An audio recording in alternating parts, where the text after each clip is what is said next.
തരൂരുമായി ബന്ധപ്പെട്ട പരിഭവങ്ങളൊക്കെ പരിഹരിച്ചോ? അപ്പൊ ഒരു ഫോട്ടോ സെഷൻ ഒക്കെ കണ്ടിരുന്നു. എന്തെങ്കിലും കൂടിക്കാഴ്ച ഉണ്ടായിരുന്നു? അല്ല തരൂരിന് എന്താ പ്രശ്നം ഉണ്ടായിരുന്നത്?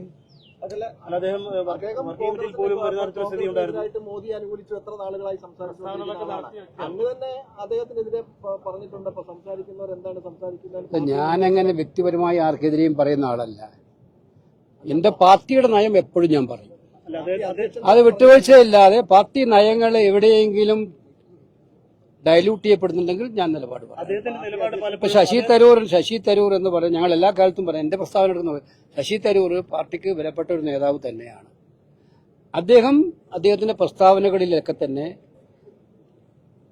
ചിലപ്പോഴെങ്കിലും ഇത്തരം കാര്യങ്ങൾ പറയുന്നത് ശ്രദ്ധിക്കണമെന്ന് പാർട്ടി അദ്ദേഹത്തോട് പറഞ്ഞിട്ടുണ്ട് പലവട്ടം.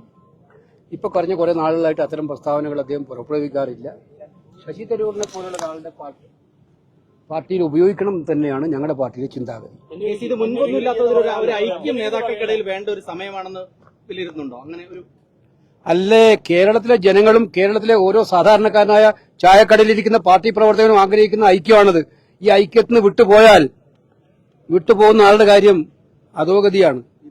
അതുകൊണ്ട് ഐക്യം എന്ന് പറയുന്നത് നാട് ആഗ്രഹിക്കുന്ന, നാടിന്റെ ആവശ്യമുള്ള മഹത്തരമായ സന്ദേശമാണ്. ആ സന്ദേശമാണ് ഇവിടെ ഇന്ന് സപ്തയിൽ നിന്നും പുറത്തു വരാൻ വേണ്ടി പോകുന്നത്. ഞാൻ അപ്പോഴൊക്കെ കോൺഗ്രസ് പാർട്ടി ആ നിലപാട് ശരിയല്ല എന്ന് പറഞ്ഞിട്ടുണ്ട്. കോൺഗ്രസ് പാർട്ടിയുടെ നിലപാട് ഉറച്ചു പിടിച്ചു നിന്നിട്ടുണ്ട്. അപ്പോൾ അദ്ദേഹത്തിന് ചില കാര്യങ്ങൾ നിലപാടുണ്ടായിരുന്നു എന്ന് അദ്ദേഹം പറയുന്നുണ്ട്. എന്തായാലും ഇപ്പോൾ ഞങ്ങൾ കണ്ടു കഴിഞ്ഞു, കോൺഗ്രസ് പാർട്ടിയുമായി സജീവമായി കഴിഞ്ഞ വർക്കിംഗ് കമ്മിറ്റിയിൽ അദ്ദേഹം ഉണ്ടായിരുന്നു, സജീവമായ ചർച്ചകൾ പങ്കെടുത്തിരുന്നു.